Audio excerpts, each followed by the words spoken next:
And ఇవాళ ఆయన ఎవరి కోసం వచ్చారో తెలుసా మీకు? జస్ట్ ఊరికే ఊరికే సుప్రియ గారి కోసం వచ్చా. నాకు కూడా తెలియదు, ఊరికే అడుగుతున్నానండి. ఇందాక స్వప్నక చెప్పినట్టు సుప్రియ గారు అందరినీ ఇప్పుడు దాకా సినిమాలు ఇంత కష్టపడి తీస్తున్నారు, ఇన్ని రోజులు తీస్తున్నారు అని మమ్మల్ని క్లాసులు పీకి 2 ఏళ్ళు సినిమా తీసి ఎన్ని కష్టాలు పడ్డారో చూద్దామని అందరం యాక్చువల్లీ బ్యాక్ స్టేజ్లో ఎంజాయ్ చేస్తున్నాం. ఇందా నుంచి బ్యాక్ బెంచ్ స్టూడెంట్స్ లాగా ఆవిడని కామెంట్ చేస్తూ 2 years సినిమా తీసి 147 వర్కింగ్ డేస్ వర్క్ చేసింది.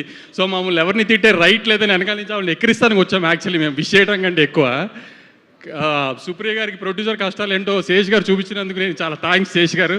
ఆవిడ ఊరికే మా అందరికీ మీరు హీరోలందరినీ నెత్తినెక్కించుకుంటున్నారు, ఇది ఏదైనా క్లాసులు పీకుతుంది మాకు.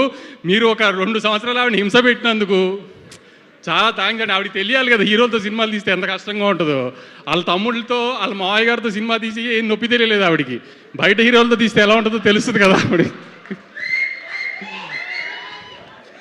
అయినా మీరు మా అందరి క్లాసులు పీకి ఫైనల్గా సినిమా తీసినందుకు మీకు ఖచ్చితంగా హిట్ రావాలని గట్టిగా కోరుకుంటూ, మీరు త్వరలో ఇంకా బయట హీరోలతో సినిమాలు తీసి మాలా కష్టపడాలని కోరుకుంటున్నాను. Thank you.